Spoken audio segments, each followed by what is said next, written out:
Hello students, welcome to my channel. आज हम बात करने वाले हैं अपने व्यष्टि अर्थशास्त्र का चैप्टर नंबर 9, जिसका नाम है पूर्ति का सिद्धांत या थ्योरी ऑफ सप्लाई। ये चैप्टर जो है आपकी इस बुक का बहुत ही ज़्यादा इंपॉर्टेंट चैप्टर रहेगा। इस चैप्टर से बहुत सारे क्वेश्चंस आपके हर साल एग्जाम में आते हैं, चाहे वो यूपी बोर्ड का एग्जाम हो या सीबीएसई का एग्जाम हो। हमेशा इस चैप्टर से क्वेश्चंस पूछे जाते होंगे, तो बहुत ही ध्यान से इस चैप्टर को समझिएगा। चैप्टर स्टार्ट करने से पहले अगर आपने हमारे चैनल को सब्सक्राइब नहीं किया है तो नीचे बटन पर क्लिक करके आप हमारे चैनल को सब्सक्राइब कर सकते हैं और साथ ही नोटिफिकेशन बेल भी ऑन कर दीजिएगा, जिससे नई वीडियो के नोटिफिकेशन आपको मिलते रहें। तो आइए आज की वीडियो स्टार्ट करते हैं।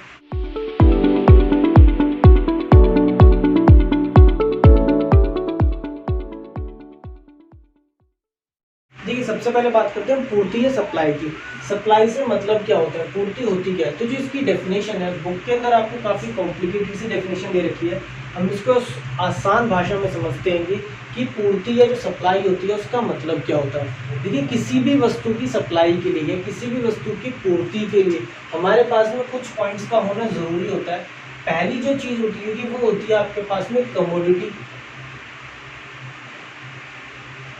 कमोडिटी का मतलब वस्तु। सबसे पहले तो आपके पास में कोई ना कोई वस्तु होनी चाहिए। अगर आपके पास कोई वस्तु ही नहीं है तो आप पूर्ति किसकी करोगे। तो फर्स्ट तो आपकी कमोडिटी या वस्तु, ये चीज़ होनी चाहिए। सेकंड जो चीज़ होती है वो एबिलिटी टू सेल, यानी कि बेचने की क्षमता, या फिर आप इसको भी बोल सकते हो इच्छा। क्या, बेचने की क्षमता या इच्छा। क्लियर रहेगा। थर्ड होती है हमारी प्राइस, यानी कि कीमत। एंड फोर्थ होता है हमारा टाइम, यानी कि समय। क्लियर रहेगा। तो इन चारों चीजों का होना जरूरी होता है। अगर किसी भी वस्तु की पूर्ति के लिए इन चारों चीजों का होना जरूरी होता है। अगर इन चारों में से कोई भी एक नहीं है तब किसी भी वस्तु की पूर्ति करना संभव नहीं होता। अब हम अपनी डेफिनेशन पर आते हैं। तो हमारी डेफिनेशन क्या कहती है कि बुक की डेफिनेशन के हिसाब से पूर्ति की डेफिनेशन क्या होती है। पूर्ति से अभिप्राय किसी भी वस्तु की विभिन्न कीमतों पर, किसी भी वस्तु की विभिन्न कीमतों पर बेची जाने वाली वह विभिन्न मात्राएं होती हैं जिसे कोई भी उत्पादक या जो दुकानदार होता है बेचने की इच्छा रखता हो। अर्थात वस्तु की विभिन्न कीमतों पर, वस्तु की अलग अलग कीमतों पर उसकी बेची जाने वाली अलग अलग मात्राएं। कौन सी मात्राएं, वह मात्राएं जिन्हें एक उत्पादक बेचने की इच्छा रखता है, उसे ही हम क्या बोलते हैं, पूर्ति बोलते हैं। अगर हम डेफिनेशन लिखें तो वस्तु की विभिन्न कीमतों पर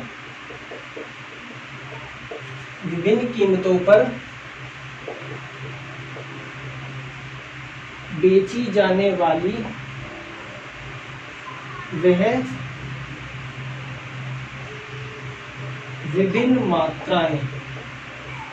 वह विभिन्न मात्राएं जिसे उत्पादक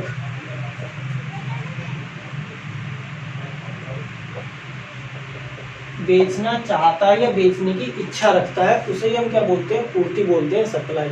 वस्तु की विभिन्न कीमतों पर बेची जाने वाली वह विभिन्न मात्राएं जिसे उत्पादक बेचना चाहता है या बेचने की इच्छा रखता है, बेचने की क्षमता रखता है, उसे हम क्या बोलेंगे, पूर्ति बोलेंगे, सप्लाई बोलेंगे।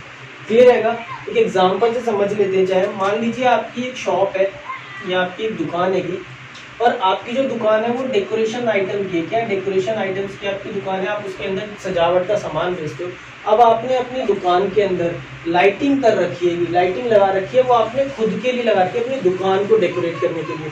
अब एक कस्टमर आया, मान लीजिए ग्राहक आता है, और वो क्या बोलता है, भाई सर जो आपकी इस छत के अंदर जो ट्यूबलाइट लगी हुई है, ये जो लाइट लगी हुई है, मुझे ये लाइट पसंद है और मुझे यही लाइट खरीदनी है। तो आप क्या उसको लाइट बेचोगे? ऑब्वियसली नहीं बेचोगे, क्योंकि वो लाइट आपको अपने बेचने के लिए नहीं खरीद रखी हुई, वो लाइट आपने अपनी दुकान को सजाने के लिए लगा रखी है। तो यहाँ पर वस्तु है, कीमत है, लेकिन क्या है, आपकी बेचने की इच्छा नहीं है, क्षमता नहीं है, आप उसको बेच नहीं सकते, आपकी विलिंगनेस नहीं है, वहाँ पर विल नहीं है, इच्छा नहीं है वस्तु को बेचने की। तो इन सारी चीजों का होना जरूरी होता है किसी भी वस्तु की पूर्ति को कंप्लीट करने के लिए। क्लियर है? पूर्ति क्या होती है? जिसे उत्पादक बेचना चाहता हो उन कीमतों पर, वस्तु को उन कीमतों पर बेचना चाहता हो। क्लियर है? डेफिनेशन समझ में आ गई? पूर्ति की डेफिनेशन क्या होती है, सप्लाई की डेफिनेशन हमारी क्या होती है। अब हम बात करते हैं पूर्ति की मात्रा की। तो देखिए, अगर हम बात करें पूर्ति की मात्रा की, तो पूर्ति की मात्रा क्या होती है? वस्तु की एक निश्चित कीमत पर, वस्तु की एक निश्चित कीमत पर एक उत्पादक द्वारा बेची जाने वाली वह मात्रा, या वस्तु की वह मात्रा जिसे उत्पादक बेचने का इच्छुक होता है, बेचना चाहता है, उसे हम क्या बोलते हैं? वस्तु की पूर्ति की मात्रा बोलते हैं। वस्तु की एक निश्चित कीमत पर, निश्चित कीमत पर वह निश्चित मात्रा, वह निश्चित मात्रा जिसे एक उत्पादक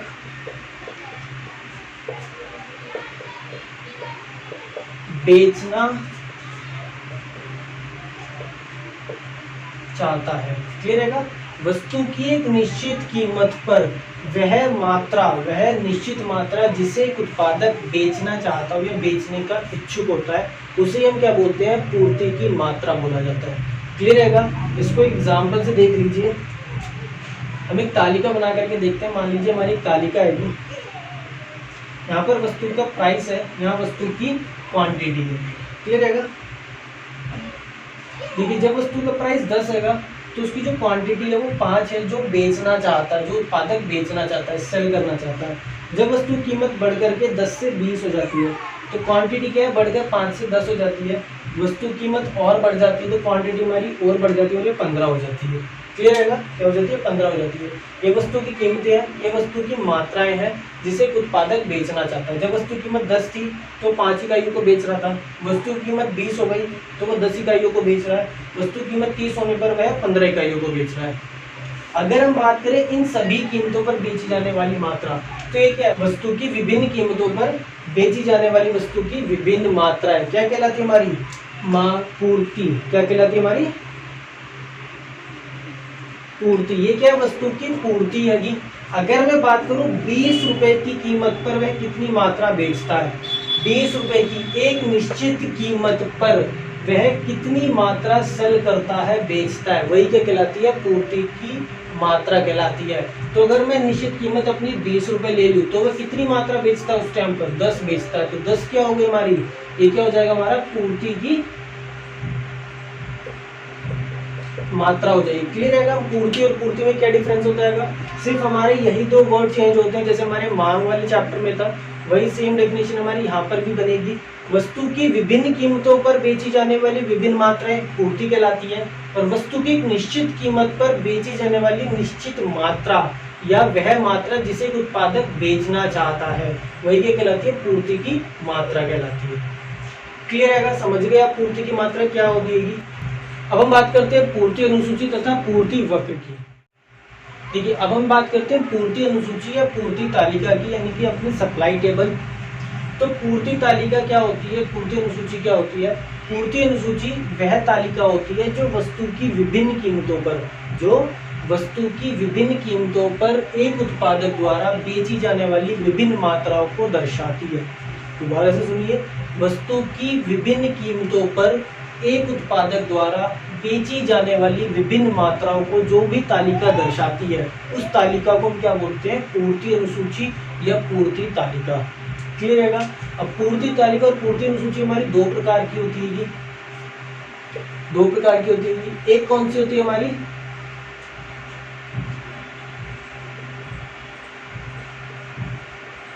व्यक्तिगत पूर्ति अनुसूची, यानी कि इंडिविजुअल सप्लाई टेबल, और एक होती है हमारी बाजार पूर्ति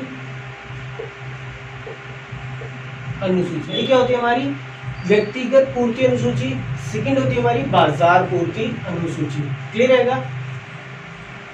अब देखिए दोनों को हम अलग अलग समझ लेते हैं। व्यक्तिगत क्या होती है और बाजार क्या होती है। तो पहले बात करते हैं व्यक्तिगत की। व्यक्तिगत पूर्ति अनुसूची वह तालिका होती है, व्यक्तिगत पूर्ति अनुसूची वह तालिका होती है जो एक उत्पादक की पूर्ति को दर्शाती है, उसे हम क्या बोलते हैं, व्यक्तिगत पूर्ति अनुसूची। एक उत्पादक की पूर्ति को जो भी तालिका दर्शाती है उसे हम व्यक्तिगत पूर्ति अनुसूची बोलते हैं। देखिए किस तरह से, यहाँ पर वस्तु की कीमत है, यहाँ उसकी मात्राएं हैं। वस्तु कीमत 10 थी तो मात्रा 10 थी, कीमत बढ़ के 20 हो गई, मात्रा भी 20 हो गई, कीमत बढ़ के 30 हुई, मात्रा भी क्या हो गई, 30 हो गई। जैसे जैसे कीमत बढ़ती गई वैसे वैसे उस वस्तु की मात्रा बढ़ती चली गई। ये क्या सिर्फ एक ही उत्पादक की मात्रा को दर्शाती है जो एक उत्पादक पूर्ति करने की इच्छा रखता है। तो ये क्या होगी हमारी व्यक्तिगत पूर्ति अनुसूची। अगर हम बात करें बाजार पूर्ति अनुसूची की, तो बाजार पूर्ति अनुसूची वह तालिका जो पूरे बाजार की मांग को दर्शाती हो उसे हम बाजार पूर्ति अनुसूची बोलते हैं। देखिए किस तरह से, हम मान लेते हैं यहाँ पर हमारी वस्तु की कीमत है और बाजार के अंदर हमारे दो उत्पादक है किसी वस्तु के, एक उत्पादक ए है एक उत्पादक बी है। यहाँ पर उनकी कुल पूर्तियां निकाल लेंगे। क्लियर है? देखिए जब कीमत 10 थी तो जो ए उत्पादक है वो 10 इकाइयों का उत्पादन कर रहा था और जो बी है वो 5 का कर रहा था। जब कीमत बढ़ करके 20 हो गई तो इसने जो अपनी इकाइयां थी वो 20 कर दी और इसने 10 कर दी। जब कीमत बढ़ करके 30 हुई तो इसने अपनी इकाइयां 30 कर दी और इसने क्या कर दी, 15 कर दी। तो बाजार की कुल पूर्ति कितनी हो गई, 5 और 10 कितने हो जाएगा हमारा 15, 20 और 10 30, और यहाँ पर कितनी हो जाएगी हमारी 45। तो ये क्या है हमारी बाजार पूर्ति अनुसूची है, बाजार की कुल पूर्ति। तो बाजार पूर्ति अनुसूची क्या होती है, जो पूरे बाजार की पूर्ति को दर्शाती है, यानी कि एक बाजार में जितने भी उत्पादक होते हैं उन सब की पूर्ति को जो तालिका दर्शाती है उसे हम बाजार पूर्ति अनुसूची कहते हैं। क्लियर रहेगा? ये तो बात होगी हमारी पूर्ति अनुसूची की। अब हम साथ के साथ बात कर लेते हैं फिर पूर्ति वक्र की। पूर्ति वक्र या फिर सप्लाई कर्व, क्या बोलते हैं इसको, सप्लाई कर्व। तो देखिए पूर्ति वक्र या सप्लाई कर्व होता क्या है हमारा। पूर्ति वक्र वह वक्र होता है जो एक वस्तु की कीमत तथा मात्रा को ग्राफ पर या चित्र के माध्यम से दर्शाता हो। क्लियर है? पूर्ति वक्र वह चित्र होता है, वह ग्राफ होता है जो एक वस्तु की कीमत तथा मात्रा को एक चित्र के द्वारा दर्शाता है। क्लियर है? अब पूर्ति वक्र जो होता है वो भी हमारा दो प्रकार का होता है, एक व्यक्तिगत पूर्ति वक्र और एक होता है हमारा बाजार पूर्ति वक्र। व्यक्तिगत पूर्ति वक्र क्या होता है, व्यक्तिगत पूर्ति वक्र वह वक्र होता है जो व्यक्तिगत पूर्ति अनुसूची को चित्र के माध्यम से दर्शाता है। क्या होता है, व्यक्तिगत पूर्ति वक्र वह वक्र होता है जो व्यक्तिगत पूर्ति अनुसूची को चित्र के माध्यम से दर्शाता है। यानी कि अगर मैं इसी तालिका को अपने चित्र पर प्रेजेंट करूं, अपने चित्र के द्वारा इसको दिखाऊं, तो वो क्या कहलाएगा, मेरा व्यक्तिगत पूर्ति वक्र कहलाएगा। यहाँ पर हम अपनी वस्तु की कीमत को दिखाएंगे, हमारा प्राइस आ जाएगा। इधर हम अपनी वस्तु की मात्रा को शो करेंगे, हमारी क्वांटिटी आ जाएगी, ये 0 है, y एक्स है, इधर हमारा x एक्सिस है। क्लियर है? देखिए कीमत बढ़ने के साथ साथ मात्रा भी हमारी बढ़ रही है, यानी कि इन दोनों में कैसा संबंध है, धनात्मक संबंध है, पॉजिटिव रिलेशन है दोनों के बीच में। और जब पॉजिटिव रिलेशन होता है तो हमारा जो सप्लाई कर्व है वो कुछ इस तरह से जाता है ना। क्लियर है? ये क्या हो जाएगा, हमारा सप्लाई कर्व हो जाएगा। वस्तु की कीमत जब हमारी P1 थी तो क्वांटिटी भी Q1 थी। जब वस्तु की कीमत बढ़ करके P2 हो गई तो हमारी क्वांटिटी भी बढ़ के Q2 हो गई। क्लियर है? कीमत बढ़ी तो हमारी क्वांटिटी भी क्या बढ़ गई। ये होता है हमारा व्यक्तिगत पूर्ति वक्र। इसी को हम क्या बोलते हैं, अपना व्यक्तिगत पूर्ति वक्र। क्लियर है? व्यक्तिगत पूर्ति वक्र क्या होता है। अगर मैं बात करूं अपने बाजार पूर्ति वक्र की, तो बाजार पूर्ति वक्र क्या होता है, बाजार पूर्ति वक्र वह वक्र होता है जो पूरे बाजार की पूर्ति को दर्शाता है। बाजार पूर्ति वक्र वह वक्र होता है जो पूरे बाजार की पूर्ति को दर्शाता है। देखिए किस तरह से,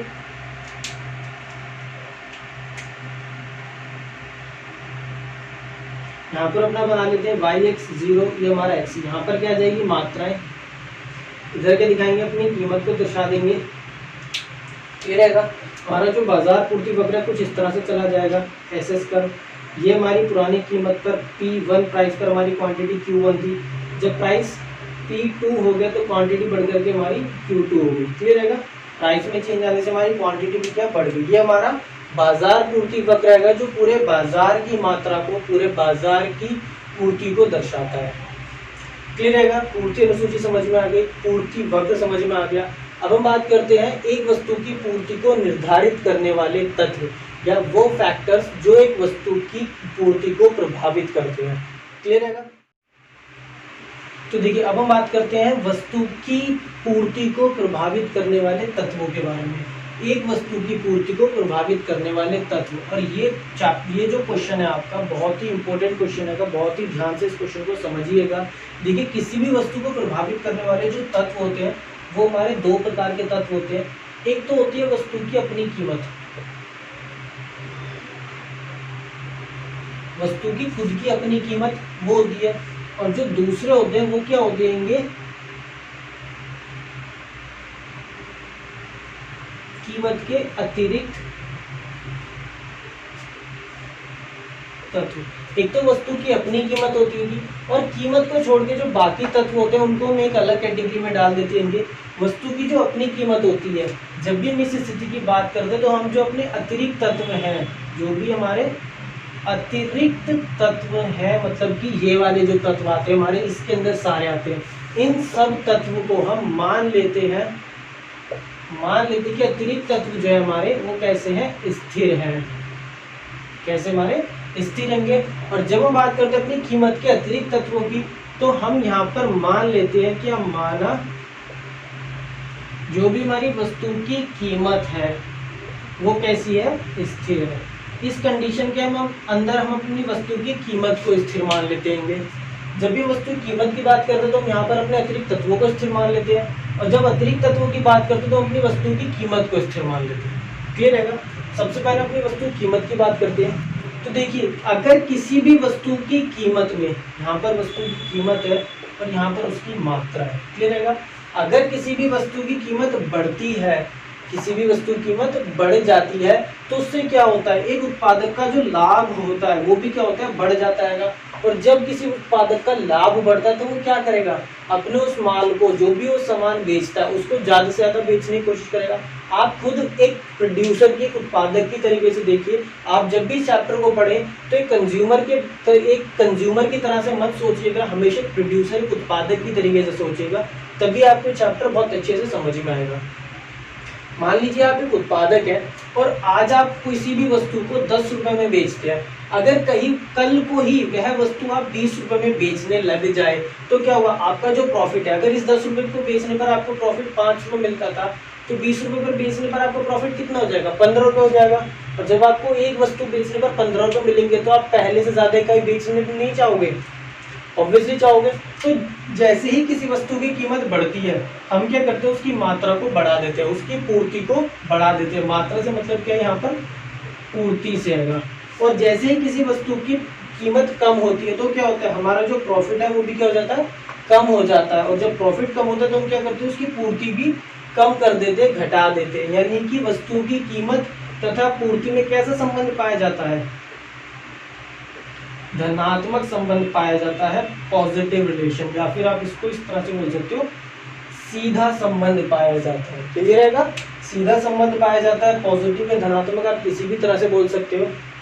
तो ये तो बात है हमारी वस्तु की अपनी कीमत की। अब हम बात करते हैं अपने अन्य फैक्टर, जो हमारे अदर फैक्टर्स हैं, अतिरिक्त तत्व जो है कीमत को छोड़ करके, उनकी बात करते हैं। तो देखिए अदर देन कीमत, मतलब कि कीमत के जो अतिरिक्त है, अदर देन प्राइस, हमारे ये टोटल 7 फैक्टर्स और होते हैं जो किसी भी वस्तु की पूर्ति को प्रभावित करते हैं।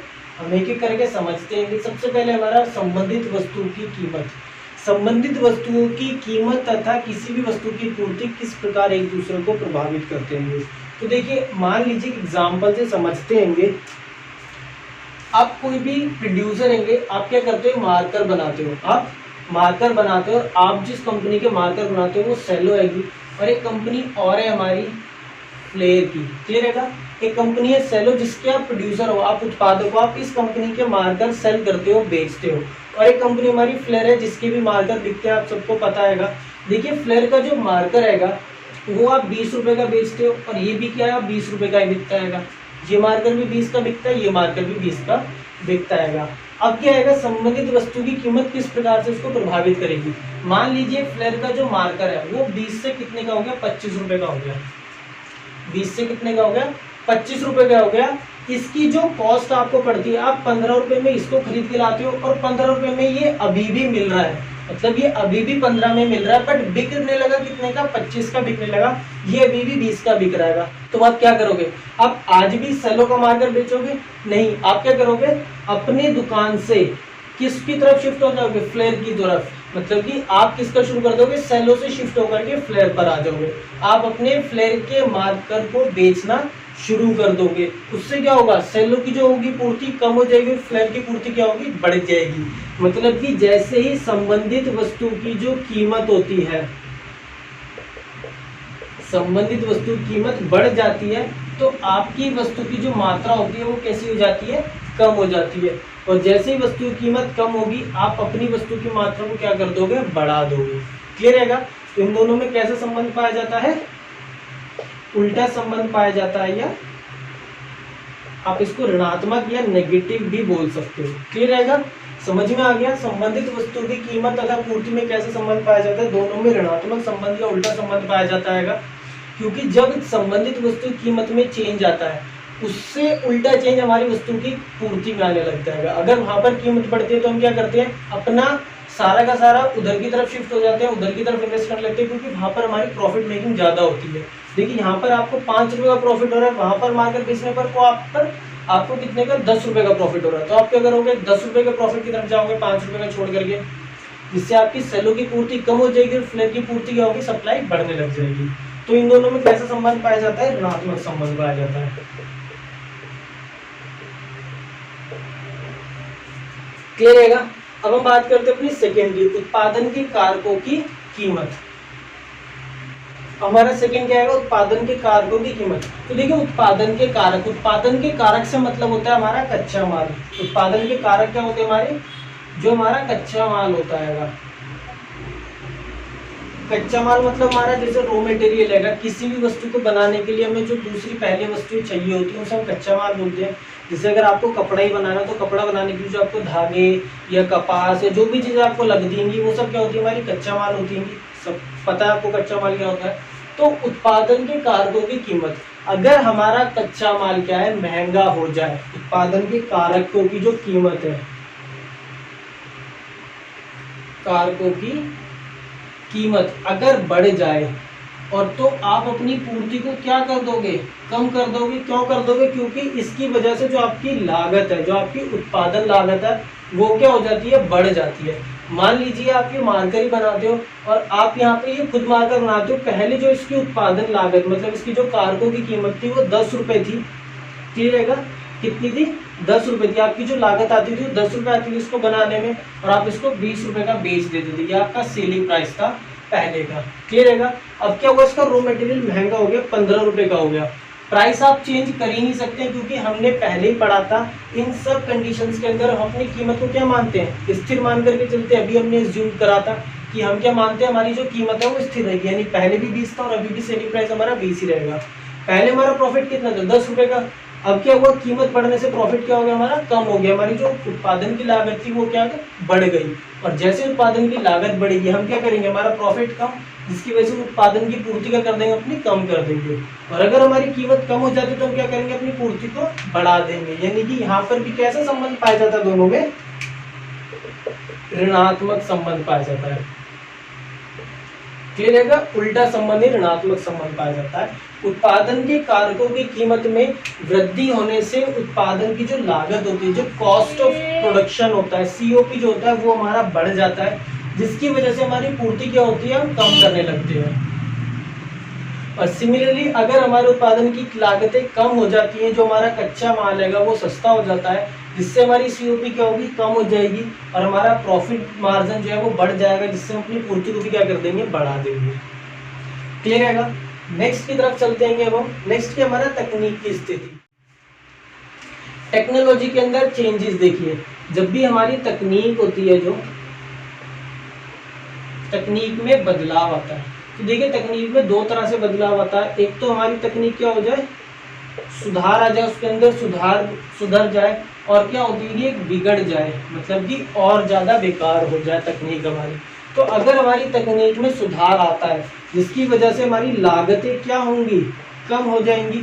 अगर हमारी तकनीक में सुधार आता है इसका मतलब क्या हुआ, हमारी जो उत्पादन की लागतें हैं, जो हमारी COP है, COP का मतलब होता है कॉस्ट ऑफ प्रोडक्शन, उत्पादन लागतें, वो क्या होती है, कम हो जाती है। और जब उत्पादन लागत कम होगी तो हम क्या करेंगे, अपनी पूर्ति को बढ़ा देंगे, क्योंकि जब हमारी प्रोडक्शन कम हुआ, जब हमारी कॉस्ट ऑफ प्रोडक्शन कम हुआ तो उससे क्या होगा, हमारा प्रॉफिट मेकिंग जो है, जो हमारा प्रॉफिट का मार्जिन है, जो हमारा लाभ है, वो क्या होगा, बढ़ जाएगा। और लाभ बढ़ जाएगा तो हम अपनी पूर्ति को भी बढ़ा देंगे। इसी तरह से अगर हमारी जो तकनीक है वो बिगड़ जाती है तो उससे क्या होता है, जो हमारे कॉस्ट होती है प्रोडक्शन की वो बढ़ जाती है, जिसकी वजह से हम अपनी पूर्ति को क्या करते हैं, कम कर देते हैं, घटा देते हैं, क्योंकि यहाँ पर जो हमारा प्रॉफिट होता है वो कम हो जाता है। क्लियर रहेगा, समझ गए। तकनीक की स्थिति में भी अगर सुधार होता है तकनीक में तो हमारी पूर्ति बढ़ जाती है, और अगर तकनीक में बिगड़ जाती है, हमारी तकनीक बिगड़ जाती है तो हमारी वस्तु की पूर्ति क्या होती है, कम हो जाती है। क्लियर रहेगा। और देखिए व्यवसायिक आशंकाएं, व्यवसायिक आशंकाएं, तो देखिए व्यवसायिक आशंकाएं क्या होती है। अब व्यवसाय के अंदर आशंका है, मतलब कि हम ये सोच करके, मान करके चलते हैं कि हाँ आने वाले टाइम में या फ्यूचर के अंदर हमारा जो बिजनेस है या जो मार्केट का रूट है वो इस तरह से चलेगा। आपने बहुत बार सुना होगा कि मार्केट के अंदर तेजी चल रही है, मंदी चल रही है, या आने वाले टाइम में महंगाई बढ़ जाएगी, घट जाएगी। ये सब क्या होती है, हमारी आशंकाएं होती है, जो हम मान करके, सोच करके चलते हैं। तो देखिए आशंकाएं हमारी दो तरह की होती हैं। बिजनेस के अंदर जो हमारी व्यवसायिक आशंका है वो दो तरह की होती है। एक तो होती है हमारी तेजी की, और एक क्या होती है, हमारी मंदी की आशंका होती है। एक तो होती है तेजी की आशंका कि भाई मार्केट बढ़ने वाली है, प्राइस बढ़ने वाले हैं वस्तुओं के, और एक क्या होती है, मंदी की आशंका होती है कि वस्तु की कीमतें कम होने वाली है, बिक्री कम होने वाली है, मांग कम होने वाली है वस्तुओं की, तो होती है हमारी मंदी की आशंका है। जब हमारी तेजी की आशंका होती है, तेजी की आशंकाओं से मतलब क्या होता है, जब उत्पादक को लगता है कि कीमतें क्या है, बढ़ने वाली है, तेजी की आशंका होती है, तो वो क्या करता है, अपना निवेश बढ़ाने लगता है। उसके अंदर अपना निवेश क्या होगा, बढ़ाने लगेगा। और निवेश बढ़ाने से रिजल्ट क्या आता है, वस्तु की जो पूर्ति है वो बढ़ जाती है। निवेश बढ़ाने से मतलब क्या, भाई अगर वो पहले 100 वस्तु बनाता था तो उसकी जगह 150 बनाने लगेगा। उसको क्या आशंका है कि भाई इन फ्यूचर में वस्तु की कीमतें बढ़ने वाली है, तो क्या करेगा, अपना प्रोडक्शन बढ़ा देगा, अपनी वस्तु की पूर्ति बढ़ा देगा। इसी तरह से अगर मंदी की आशंका है कि वस्तु की कीमतें कम होने वाली है, तो वो क्या करेगा, अपनी पूर्ति को क्या कर देगा, कम कर देगा। क्लियर है। तो अगर मार्केट के अंदर तेजी की आशंका होती है या तेजड़िए किस्म के व्यक्ति पाए जाते हैं, तेजड़ियों से मतलब होता है वह व्यक्ति जो हमेशा तेजी तेजी तेजी तेजी सोचते हैं, उनको हमेशा ही लगता है कि भाई मार्केट तेज होने वाला है, मार्केट में प्राइस बढ़ने वाले हैं, उन लोगों को बोलते हैं तेजड़िए। जिन लोगों को हमेशा डर लगा रहता है कि मार्केट में प्राइस कम ना हो जाए, वस्तु हमारी बिकनी बंद ना हो जाए, वो होते हैं हमारे मंदड़िए, डरे हुए जो लोग होते हैं। तो जो तेजड़िए किस्म के व्यापारी होते हैं वो तेजी की आशंका रखते हैं और इन्वेस्टमेंट को बढ़ाते रहते हैं, वस्तु की पूर्ति बढ़ाते रहते हैं। जो मंदिड़िए होते हैं, जो मंदी की कामना करते हैं या मंदी की आशंका रहती है जिनको, वो लोग अपनी पूर्ति को लिमिटेड रखते हैं, पूर्ति कम करते हैं, क्योंकि उनको आशंका होती है कि वस्तु की कीमतें क्या है, कम होने वाली, गिरने वाली है। समझ गए। फिफ्थ है हमारा सरकारी नीति या गवर्नमेंट की पॉलिसीज। तो देखिए गवर्नमेंट की पॉलिसीज भी दो प्रकार से आती हैं। कभी कभी क्या होता है, गवर्नमेंट हमारे पे ज़्यादा मेहरबान हो जाती है, और कभी कभी क्या होता है, गवर्नमेंट हमारे ऊपर बहुत सारे रूल्स लगा देती है, हमारे पे से मतलब उत्पादकों के ऊपर। कभी कभी तो उत्पादकों पर मेहरबान हो जाती है, उन्हें टैक्स में छूट दे देती है, आर्थिक सहायताएं देने लगती है, और भी बहुत सारी चीज़ें उनके लिए, लैंड फ्री दे देती है, रेंट में, बिजली के बिलों में छूट दे देती है, इस तरह की हमें छूटें मिलने लग जाती हैं। कभी कभी क्या होता है, वो टैक्स बढ़ा देती है, बहुत सारी चीज़ों पर बैन लगा देती है, जैसे आजकल पटाखों पर, प्लास्टिक पॉलीथीन पर, इन सब पर बैन लगा दिया गवर्नमेंट ने, तो इस तरह के बैन भी लग जाते हैं। तो इस तरह की गवर्नमेंट पॉलिसीज आती है। देखिए गवर्नमेंट पॉलिसीज के लिए हमारी गवर्नमेंट की पॉलिसी यानी कि सरकारी नीति। सरकारी नीति हमारी दो प्रकार की होती है। एक तो होती है हमारी उदारीकरण की।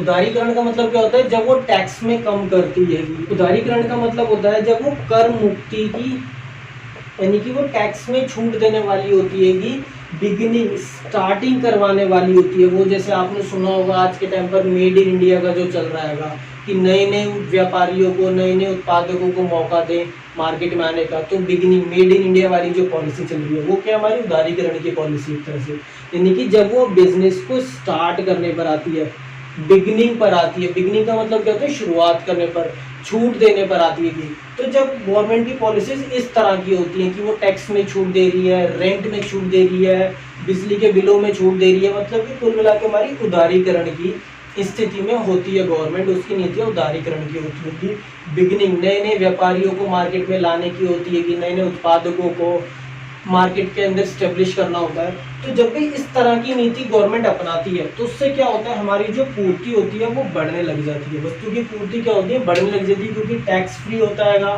बिजली की लागतें कम आ रही है, रेंट फ्री है, लेबर उन्हें आसानी से मिल रहा है। तो इन सब से क्या होता है, उनका जो कॉस्ट ऑफ प्रोडक्शन है, जो उत्पादन की लागतें हैं वो कम होती है। बैन भी नहीं लगा होता किसी चीज़ों पर, मतलब वो अपनी मर्जी से कितना भी चाहे प्रोडक्शन कर सकते हैं। तो इन सब चीज़ों से क्या होता है, वस्तु की जो पूर्ति होती है वो बढ़ने लगती है।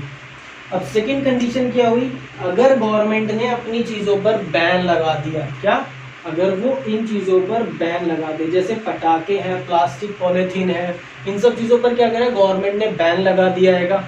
तो जब अपनी जो गवर्नमेंट की नीति है वो कैसी होती है, बैन वाली होती है, बंद करने वाली, कैसी, व्यापारों को क्लोज करने वाली, टैक्स को इंक्रीज करने वाली। इंक्रीज का मतलब जब वो कर की दरों में वृद्धि करती है, कर वृद्धि की, इसको हम हिंदी में लिख लेते हैं चाहे, कर वृद्धि की नीति अपनाती है। कर वृद्धि मतलब जब वो टैक्स में कर मुक्ति की जगह, कर में कमी की जगह कर में वृद्धि करने लग जाए, रॉ मटेरियल महंगा कर दे, लेबर को महंगा कर दे, रेंट बढ़ा दे, बिजली का बिल बढ़ा दे, कर में वृद्धि कर दे, बैन लगा दे बहुत सारी चीज़ों पर, या फिर लिमिट तय कर दे प्रोडक्शन की।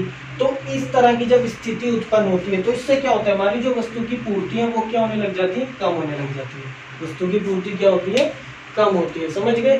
तो सरकारी नीति जब उदारीकरण की नीति होती है, मतलब कर मुक्ति की जो नीति होती है सरकार की, जिससे हमारी पूर्ति बढ़ती है, और कर वृद्धि की जो नीति होती है जब गवर्नमेंट टैक्स बढ़ाने लग जाती है, बैन लगा देती है बहुत सारी चीज़ों पर, जिससे हमारी वस्तु की पूर्ति क्या होती है, कम हो जाती है। क्लियर रहेगा। तो देखिए ये जो हमने पहले 5 जो हमने पढ़े हैं, ये जो हमने पहले 5 पढ़े हैं, संबंधित वस्तु की कीमत, उत्पादन के कारकों की कीमत, तकनीक की स्थिति, व्यावसायिक आशंका तथा सरकारी नीति, ये जो पांचों हमारे फैक्टर्स हैं, ये जो पांचों फैक्टर्स हैं, ये पांचों के पांचों फैक्टर्स होते हैं हमारे व्यक्तिगत पूर्ति के। व्यक्तिगत पूर्ति को प्रभावित करने वाले तत्वों के अंदर ये 5 आते हैं। तो जब हम बाजार पूर्ति के प्रभावित तत्व देखते हैं तो ये सातों के सातों उसके अंदर इंक्लूड होते हैं। क्लियर है।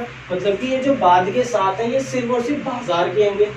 व्यक्ति के अंदर इन 5 को इंक्लूड करा जाता है और बाजार के अंदर इन 7 को इंक्लूड करा जाता है। क्लियर है। तो हम बात करते हैं अपने छठे की, 6th के हमारा उद्योगों में फर्मों की संख्या। देखिए अगर उद्योग के अंदर फर्मों की संख्या ज्यादा है तो ऑब्वियसली उस वस्तु की पूर्ति भी ज्यादा ही होगी। पूर्ति भी क्या होगी, ज्यादा होगी। मान लीजिए एक उद्योग हैगा, जैसे एप्पल कंपनी हैगी। अब एप्पल कंपनी के आप दिल्ली के अंदर जाइए तो शोरूम कम मिलेंगे आपको। मान लीजिए सिर्फ 10 ही शोरूम होंगे पूरी दिल्ली के अंदर एप्पल के, तो उसकी पूर्ति भी क्या होगी, कम होगी। अब एक और कंपनी ले लेते हैं अपनी वीवो। वीवो का आपने शोरूम देखे होंगे, हर गली के अंदर शोरूम मिल जाता है। हर गली के अंदर किसी भी मोबाइल के स्टोर पर चले जाइए आपको वहां पर वीवो का फोन मिल ही जाएगा, जिस वजह से उसकी पूर्ति क्या है, उसकी पूर्ति भी बहुत ज्यादा है। क्लियर रहेगा। तो अगर उद्योगों में फर्मों की संख्या ज्यादा होती है तो पूर्ति भी ज्यादा होती है। अगर फर्मों की संख्या कम है तो पूर्ति भी क्या होगी, कम होगी। क्लियर रहेगा। लास्ट पर आते हैं हमारा फर्म का उद्देश्य। देखिए फर्म का उद्देश्य किस तरह से प्रभावित करता है। तो लास्ट पे हमारा फर्म का उद्देश्य। अब देखिए किसी भी फर्म के जो उद्देश्य होंगे वो 2 तरह के होते हैं।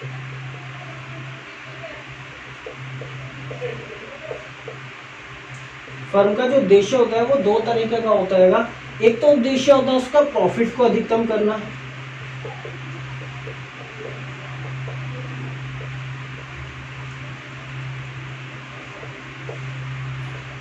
लाभ को अधिकतम करना। किस तरह से, कीमत बढ़ाकर। क्लियर है? मतलब लाभ तो दोनों ही उद्देश्य करना चाहते हैं। फर्म का उद्देश्य तो लाभ को अधिकतम करना ही होता है। एक क्या होता है कीमत को बढ़ाकर, और दूसरा होता है ग्राहक बढ़ाकर।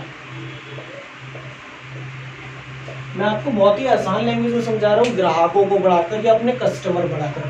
देखिए, जब फर्म का उद्देश्य कीमत को बढ़ाकर के अपना प्रॉफिट मैक्सिमम करना होता है, अपने लाभ को अधिकतम करना होता है। इसको मैं एक एग्जांपल से समझ लेते हैं। मान लीजिए कंपनी है एप्पल, आप सबको पता होगा एप्पल कंपनी के बारे में, और एक है हमारी बिग बाजार। बिग बाजार का भी आपने नाम जरूर सुना होगा। एक कंपनी हमारी एप्पल हैगी, एक कंपनी हमारी बिग बाजार हैगी। बिग बाजार के जो मॉल्स होते हैं उसके बारे में बात करें। देखिए, एप्पल कंपनी का जो फोन आता है, मान लीजिए इसने एक नया फोन लॉन्च करा जिसकी कीमत कितनी 60,000 की, जिसकी कीमत कितनी है 60,000 की। आप सबको पता है एप्पल कंपनी के जो प्राइस होते हैं मोबाइल के, बहुत तेजी के साथ में नीचे की तरफ आते हैं। आज के टाइम पर 2020 में जब इसने लॉन्च करा ये फोन, तो कितने का आएगा 60,000 का आएगा। एक साल बाद में इसी प्राइस की, इसी जो फोन की जो कीमत होगी वो 60,000 से घटकर कितनी हो जाएगी, 30,000 रुपये कीमत हो जाएगी। और जैसे ही इस वस्तु की कीमत कम होगी, कंपनी क्या करती है, इसका प्रोडक्शन बंद कर देती है। इस फोन का प्रोडक्शन क्या करती है, बंद कर देती है। आपको नए फोन मार्केट के अंदर मिलने बंद हो जाते हैं। तो वो क्या करती है, सिर्फ कीमत को बढ़ा करके अपने प्रॉफिट को मैक्सिमम करती है। ऐसा नहीं कि उसको ये कीमत फोन पड़ी 60,000 का है तब वो उसको 60,000 बेचती है, नहीं। ये फोन अगर इसको 10,000 के पड़ रहा है ना, तब भी वो अपनी कीमत को इतना बढ़ा देती है। वो इस फोन को सिर्फ 10,000 में बनाती है और एप्पल का स्टिकर लगा करके वो उसको 60,000 में बेच देती है। अपने प्रॉफिट को मैक्सिमम करके, अपनी कीमत को बढ़ा करके वो अपने प्रॉफिट को मैक्सिमम करना चाहती है। क्लियर रहेगा? इसीलिए उसके जो कस्टमर्स होते हैं वो इतने कम होते हैं, लेकिन उसका प्रॉफिट मार्जिन इतना बड़ा होता है कि कंपनी इतनी बड़ी बन गई है या उसकी जो कीमतें हैं वो इतनी ज़्यादा होती है। क्लियर रहेगा?